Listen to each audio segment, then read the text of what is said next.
Oi, bonitos e bonitos, tudo bom com vocês? Começando mais um vídeo extra aqui no canal. Se você é novo por aqui e ainda não tá inscrito, aproveita e já se inscreve que tem vídeo novo toda semana pra vocês. Playlist completa do Quinta na descrição com todos os casos que eu já contei, são mais de 300 casos, então vão lá maratonar. Quinta Misteriosa também é podcast pra você ouvir quando e onde quiser. Não esquece de me acompanhar nas redes sociais que eu vou deixar aqui no tela pra vocês. Me sigam por lá que lá tem conteúdo também. E agora bora começar o caso de hoje.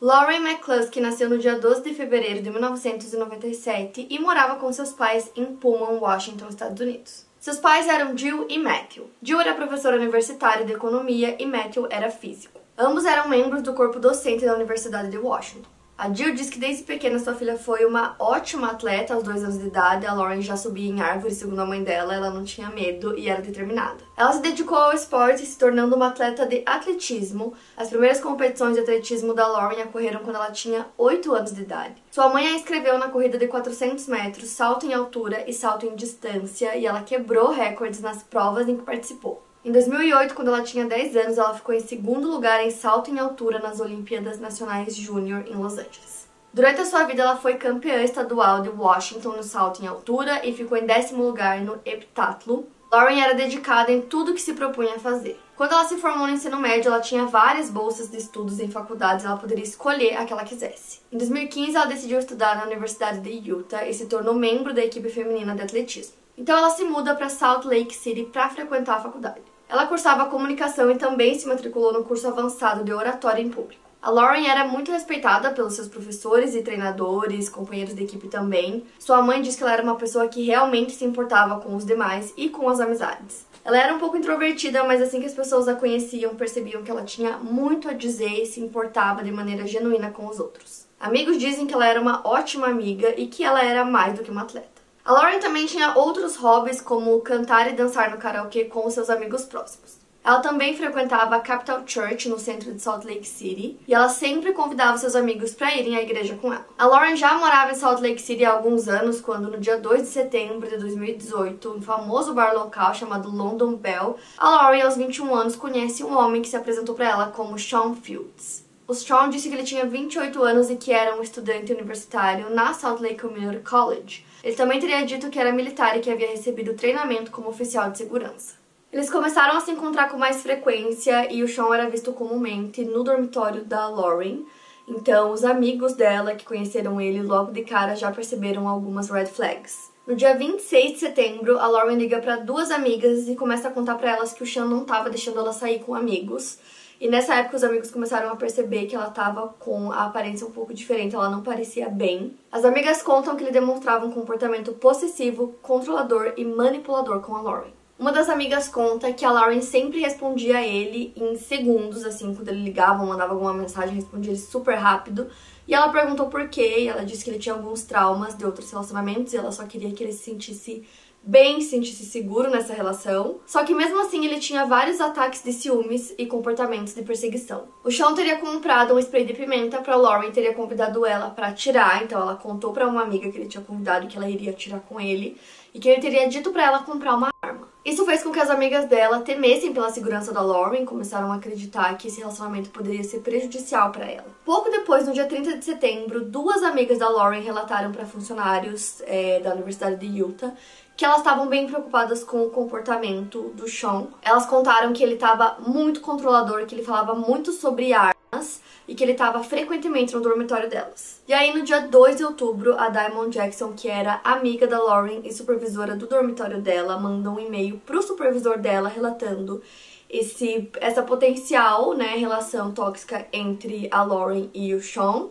Então ela disse que poderia ser uma relação perigosa e que ele não era residente do dormitório, mas que passava muito tempo lá dentro do quarto da Lauren. Pouco depois disso, a Lauren faz uma descoberta um tanto quanto estranha. Ela encontra um documento na carteira do Sean, mas era a foto dele só que com outro nome. Ela acreditava que o seu nome era Sean Fields e que ele tinha 28 anos, mas naquela identidade que ela encontrou dizia que o nome verdadeiro dele era Melvin Sean Rowland. e que ele tinha 37 anos. No dia 5 de outubro, a Lauren retorna para Pullman, em Washington, para passar o recesso de outono com os pais dela. E lá, junto com uma amiga, ela vê uma foto do Sean, que na verdade se chama Melvin, e ele estava listado como um criminoso sexual. Ele tinha sido condenado por 2 crimes em 2004, um deles envolvendo uma menor de idade. Uma das acusações era de abuso e a segunda era de sedução de uma menor pela internet. Ele ficou encarcerado na prisão estadual de Utah e depois de cumprir 9 anos de pena, ele saiu em liberdade condicional em 2013. No exato momento em que a Lauren descobriu tudo isso, ela decidiu que ela ia terminar com ele. Ela conversou com a mãe dela sobre o assunto e a mãe dela concordou que o término era a melhor coisa para se fazer. Ela também conversou com uma amiga dela chamada Alex e elas estavam pensando em um plano para ela terminar com o Melvin. A Alex não queria que a amiga tivesse a conversa dentro do campus, já que como eles estavam em recesso do outono, não havia muitas pessoas por lá. Enquanto a Lauren estava na casa dos pais, o Melvin ficou com o carro dela.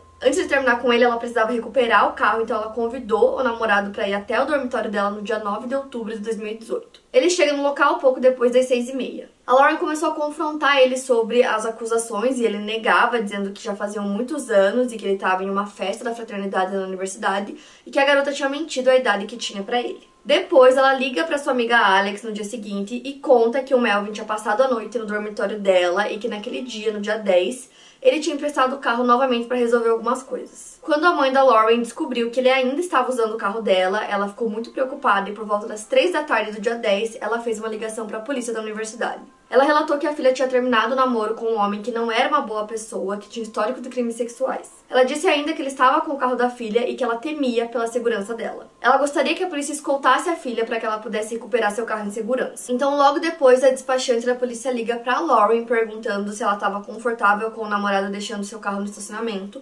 porque ela sabia que a mãe dela estava preocupada com a situação. A Lauren diz que sim, então a despachante fala para ela que vai ter um policial próximo do estacionamento e do dormitório dela, e se ela gostaria que ele acompanhasse no momento em que seu ex-namorado deixaria o carro no local. A Lauren respondeu que seria ótimo se ele pudesse fazer isso. Então o Melvin volta com o carro da Lauren por volta das 6h46. Às 5 da tarde, a Lauren liga para a polícia do campus e afirma que o ex-namorado tinha deixado seu carro no estacionamento do Rice Eccles Stadium e perguntou se eles não poderiam dar uma carona para ela ir buscar o carro, e eles deram a carona. Então, assim, nesse momento, né, para recuperar o carro dela, várias pessoas ajudaram, então foi feito tudo com muita segurança e deu certo no final. E aí ela termina o relacionamento. Só que logo depois disso ela começa a receber muitas mensagens ameaçadoras de vários números diferentes. Então ela relata isso pros seus amigos e familiares e ela fala que ela estava preocupada com o tom dessas mensagens e que muitas delas vinham de amigos do Melvin. Os amigos da Lauren contam que ela estava ficando super preocupada por conta dessas mensagens e das ameaças. Então, no dia 12 de outubro, ela decide ligar para a polícia do campus, né, da universidade, para relatar o que estava acontecendo. Então, ela conta que estava recebendo muitas ameaças. E ela recebia várias mensagens. Por exemplo, teve uma vez que ela recebeu uma mensagem dizendo que o Melvin tinha sofrido um acidente, que ele estava no hospital.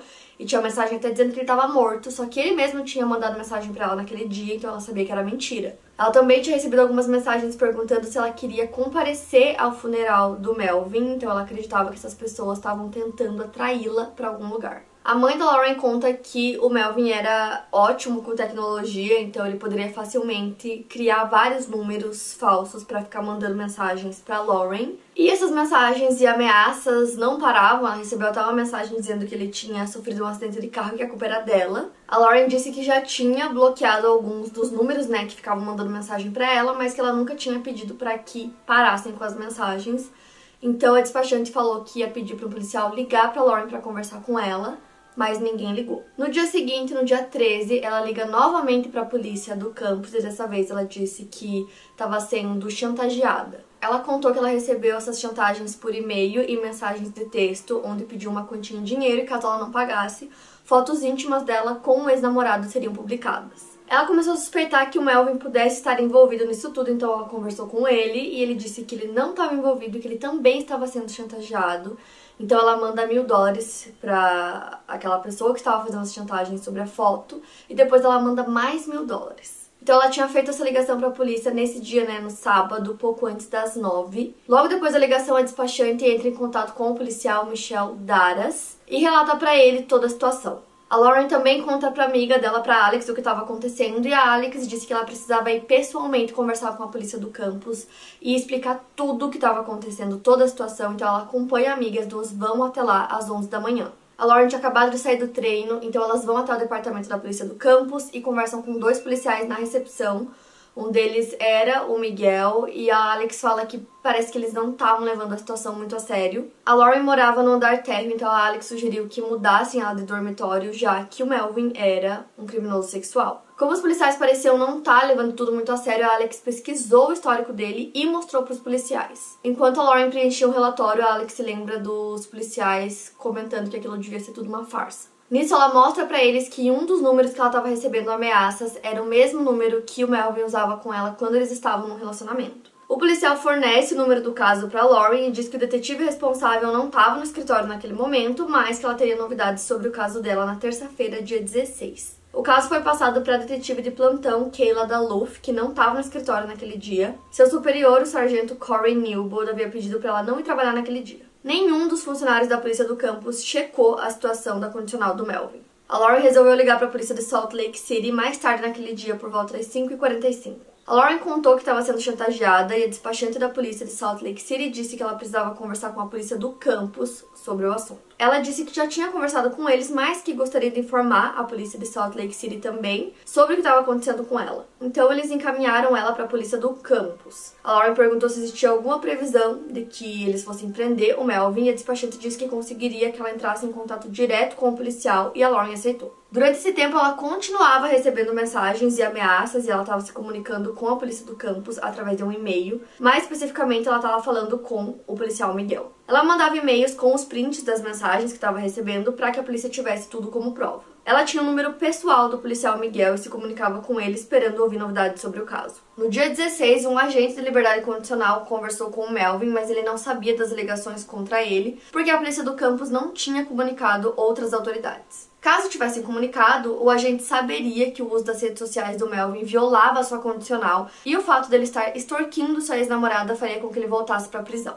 Uma outra amiga da Lauren, chamada Shelby Gonzalez, relatou posteriormente que a Lauren pediu para ela ir até a biblioteca encontrá-la porque ela precisava de ajuda. Isso foi no dia 18. Nessa conversa, ela revelou que a polícia não estava acreditando nela quando ela falava sobre as ameaças do Melvin e ela não sabia mais o que fazer. No dia 19 de outubro, câmeras de segurança filmam o Melvin andando no estacionamento onde o carro da Lauren ficava estacionado por volta das 3h16. Ele estava vestido como o personagem de quadrinhos Deadpool. Às 4h02, a Lauren é vista entrando no prédio do seu dormitório. Um minuto depois, o Melvin é filmado pelas câmeras do lado de fora do dormitório. Nesse ponto, a Lauren não sabia que estava sendo perseguida pelo Waze ou que ele tinha acesso ao seu e-mail, porque uma vez ele tinha logado o e-mail no celular dele. Isso quer dizer que o Melvin sabia de toda a comunicação que a Lauren estava tendo com a polícia do campus. Nesse dia, ela recebe uma nova mensagem dizendo, entre aspas, "Eu sei de tudo, porque você está falando com a polícia." Então a Alex, a amiga dela, incentiva que ela pare de falar com a polícia do campus, já que eles não estavam fazendo nada, não estavam resolvendo a situação de nenhuma forma. Inclusive, ela ainda não tinha recebido nenhuma novidade sobre o caso dela. Como ela ainda estava muito assustada e com medo, às 4h48, ela liga para a polícia de Salt Lake City e fala para eles que ninguém tá fazendo nada, que ela tá com muito medo, recebendo muitas ameaças, que ela tinha acabado de receber mais uma ameaça de alguém falando que sabia tudo, que sabia que ela tava em contato com a polícia e que ela tava com muito medo. Novamente, a polícia de Salt Lake City pede pra ela entrar em contato com a polícia do campus. Então é isso que ela faz. E quando ela liga, quem atende é o Miguel. Ela pede pra conversar com a detetive do caso e o Miguel pergunta por quê. E ela fala que é porque ela e a família dela estavam preocupados, já que nada estava acontecendo e ela não estava recebendo ajuda nenhuma. Nesse momento, o Miguel parece um pouco chocado com o fato de que ela tinha contado o que estava acontecendo para a família dela, e aí ele passa a ligação para a detetive. Às 5 da tarde, a Lauren fala com a detetive pela primeira vez, e a detetive disse que não tinha entrado em contato com ela antes porque ela estava muito ocupada. Durante a ligação, a Lauren tem que ficar repetindo várias informações que nessa altura ela acreditava que a detetive já deveria saber, então ela começa a contar tudo e a detetive pede para ela enviar todas as informações no e-mail dela e a Lauren obedece. Então ela envia esse e-mail por volta das 7 horas da noite e aí ela conversa com a mãe dela e ela conta que parece que ela estava irritando os policiais com tantas ligações e a mãe dela responde que é o trabalho deles protegê-la. E aí, por volta das 6 horas da manhã do dia 22 de outubro, o Melvin pega um carro emprestado de um amigo e dirige até o campus e deixa o carro estacionado próximo do dormitório da Lauren.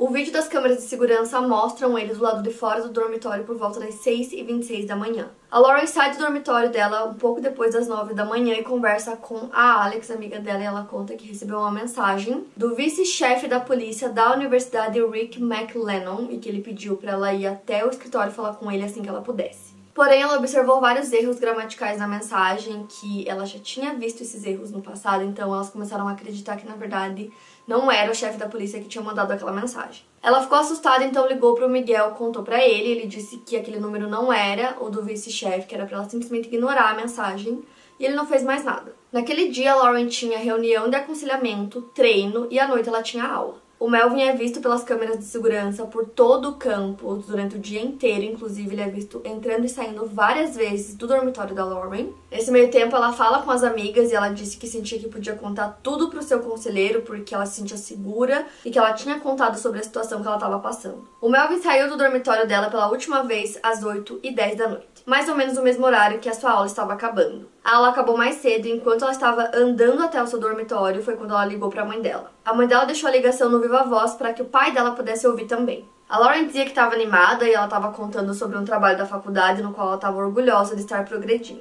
A conversa parecia muito feliz até que os pais escutaram Lauren dizer não, não, não e percebem que tinha alguma coisa errada. Eles escutam o telefone cair no chão e depois disso não tem mais resposta. Os pais gritavam seu nome, mas ninguém respondia. Naquele momento, a sua mãe sabia que a filha estava em perigo, então por volta das 8h19, o pai da Lauren liga para o 911. A polícia começa a mandar vários avisos de um possível sequestro no campus e uma estudante encontra os pertences da Lauren com o seu celular ainda na ligação com os pais. Não demorou muito para que o estacionamento do dormitório ficasse lotado de policiais que estavam vasculhando todo o local. Pouco depois, eles tinham uma descrição do suspeito e já sabiam que se tratava do Melvin. A Lauren é encontrada no banco de trás de um carro estacionado, com sangue saindo da sua boca e das suas orelhas. Uma ambulância é chamada, mas era tarde demais. Ela havia sido morta a tiros. O carro em questão era o carro emprestado do amigo do Melvin. Com as informações dos relatórios de polícia publicados posteriormente, é possível saber com mais detalhes o que aconteceu entre o momento em que os pais da Lauren não conseguiram falar com ela e o momento em que o corpo foi encontrado. Pelas câmeras de segurança é possível ver que no momento em que a Lauren gritava não, não, não, o Melvin agarrava ela e a levava em direção ao norte do estacionamento.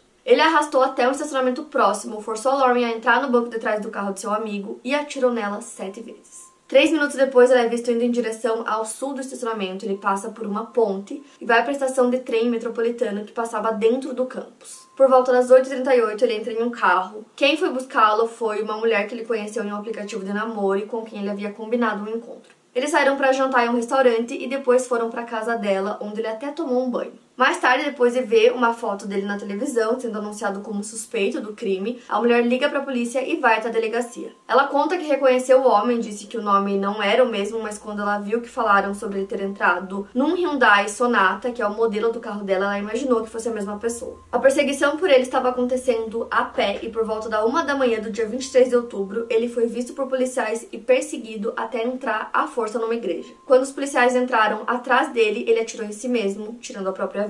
No dia 24 de outubro, a comunidade universitária se reúne em um memorial para Lauren. Várias pessoas falaram sobre suas memórias com ela e se emocionaram durante a cerimônia. O caso tomou as notícias nacionais e também houve um grande foco no histórico criminal do Melvin e um pouco mais sobre a vida dele. Ele nasceu no dia 12 de maio de 1981 em Brooklyn, Nova York, e foi adotado por um casal de pessoas mais velhas. A sua infância foi descrita como ótima, tirando o fato de que seus pais adotivos faleceram quando ele tinha 15 anos. Durante sua juventude, ele não teve problemas com a polícia, mas ele fez o ensino médio em uma escola privada no Colorado, conhecida por receber jovens problemáticos. Ele se mudou para Utah com 20 anos de idade. O Melvin havia sido preso em setembro de 2003 pelos crimes já citados. Na época, a Força Tarefa de Crimes da Internet contra Crianças soube do Melvin através de um agente da unidade que se passava por uma menina de 13 anos na internet. O Melvin conversou com esse agente disfarçado e perguntou se a criança não queria ter relações com ele. Eles marcaram um encontro no centro de Salt Lake City e ele foi preso. A polícia descobriu que 2 dias antes ele tinha abusado de uma estudante do ensino médio de 17 anos. Ela foi para o hospital no dia seguinte para fazer exames e tratar seus ferimentos. Melvin mentiu para a polícia que estava no time de futebol da Universidade de Utah e depois declarou culpado.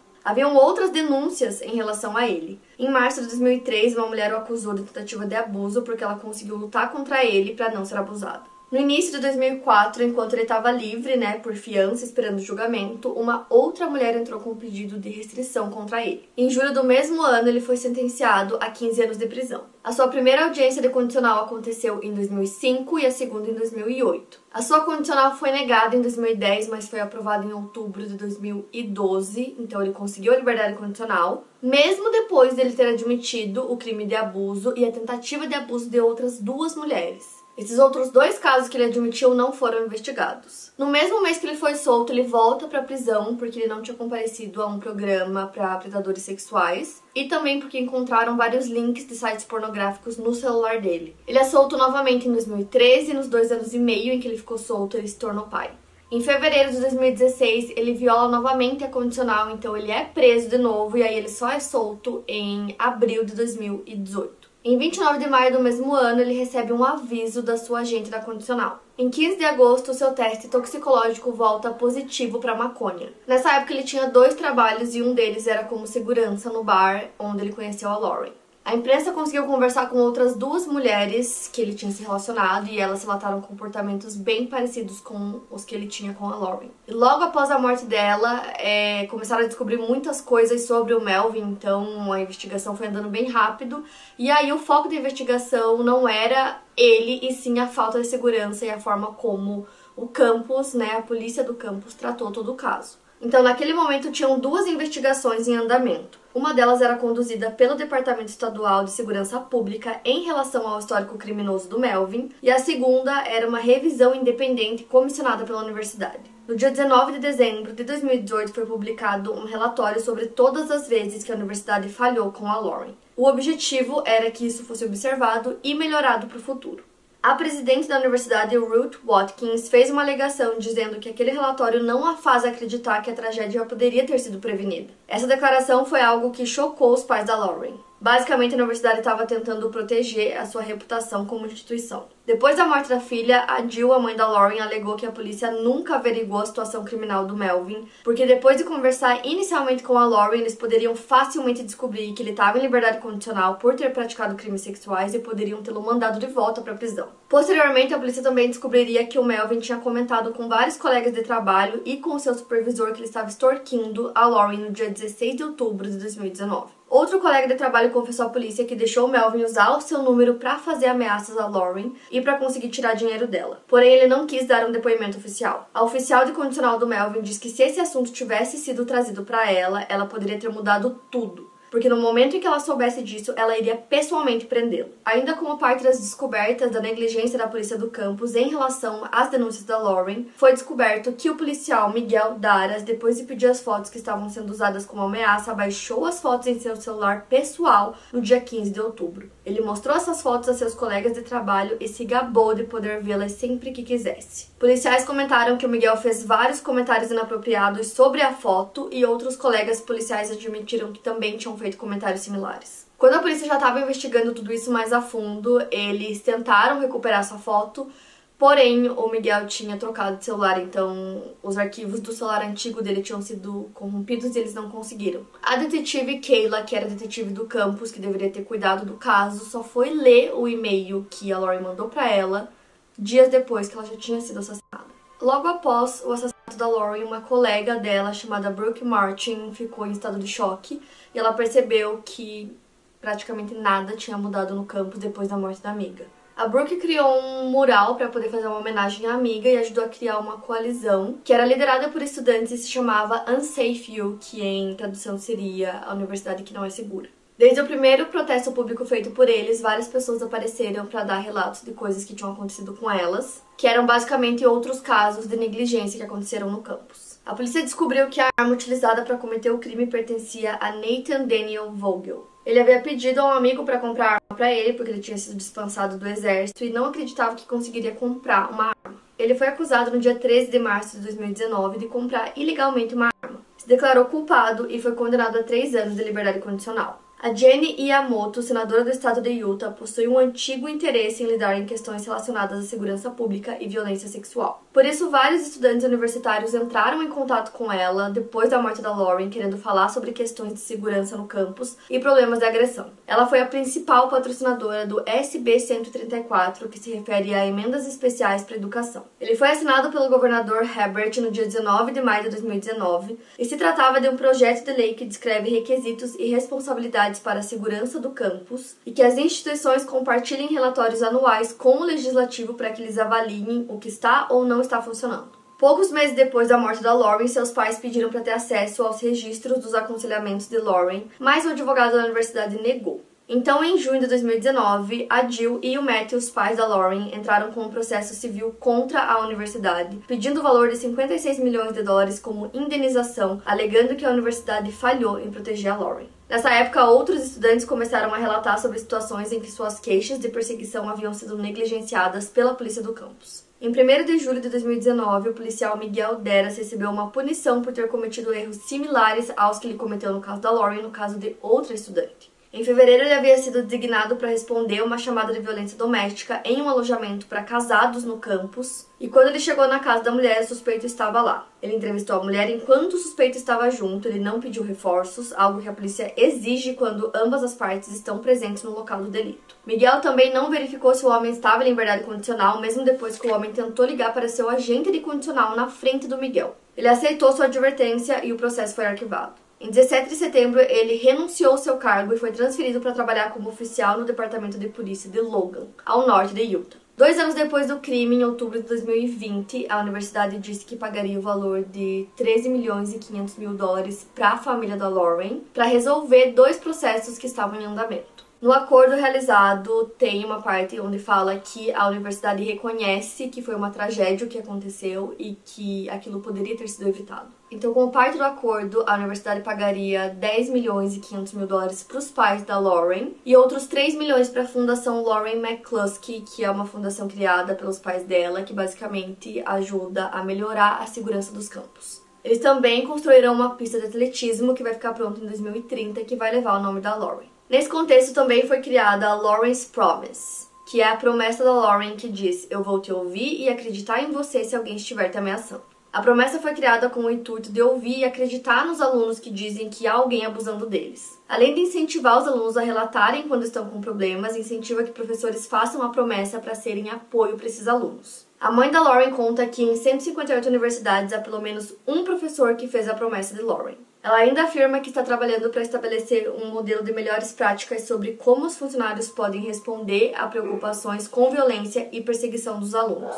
Em 2021, o ex-chefe de polícia da Universidade de Utah, Dale Brophy e Miguel Daras, entraram com uma ação contra a universidade exigindo uma indenização de 10 milhões de dólares da faculdade porque alegam que foram maltratados posteriormente ao caso. No processo, eles alegam que a universidade os usou como bodes expiatórios em meio a protestos públicos que diziam que o caso da Lauren havia sido tratado de forma inadequada. Segundo o documento, entre aspas, o objetivo aparente da universidade era chamar a atenção do público para os requerentes, em vez de para suas próprias falhas institucionais e irregularidades em relação ao caso da Lauren. Com relação às acusações contra o Miguel Daras, o promotor distrital Sim Jill disse que as ações do Miguel foram imprudentes, mas que não existia nenhuma lei estadual na qual sua má conduta se encaixasse para ele ser processado. Essa decisão gerou protestos em Salt Lake City e foi criticada pela mãe da Lauren, que alertou que a falta de acusação poderia ter um efeito devastador em outras mulheres. Ao documentário da ESPN, o Miguel pediu desculpas para Lauren por ele não ter lidado com o seu caso da forma que deveria. Mas ele negou ter mostrado as fotos da Lauren para colegas. A família da Lauren doou parte do dinheiro para a Universidade de Idaho, que foi onde ela treinou por muito tempo. Também colocaram um banner com o nome da Lauren em um local usado para adoção de gatos que ela costumava frequentar. Bom, gente, esse é mais um caso onde aconteceu um crime horrível que poderia ter sido evitado. Quero muito saber o que vocês acharam, então me contem aqui nos comentários. Não esquece do like, que me ajuda muito na divulgação desse vídeo. A playlist completa do Quinta na descrição pra vocês, vão lá maratonar. Quinta Misteriosa também é podcast pra vocês ouvirem quando e onde quiserem. Não esquece de me acompanhar nas redes sociais que eu vou deixar aqui na tela pra vocês. Me sigam por lá. E é isso, eu vejo vocês no próximo vídeo.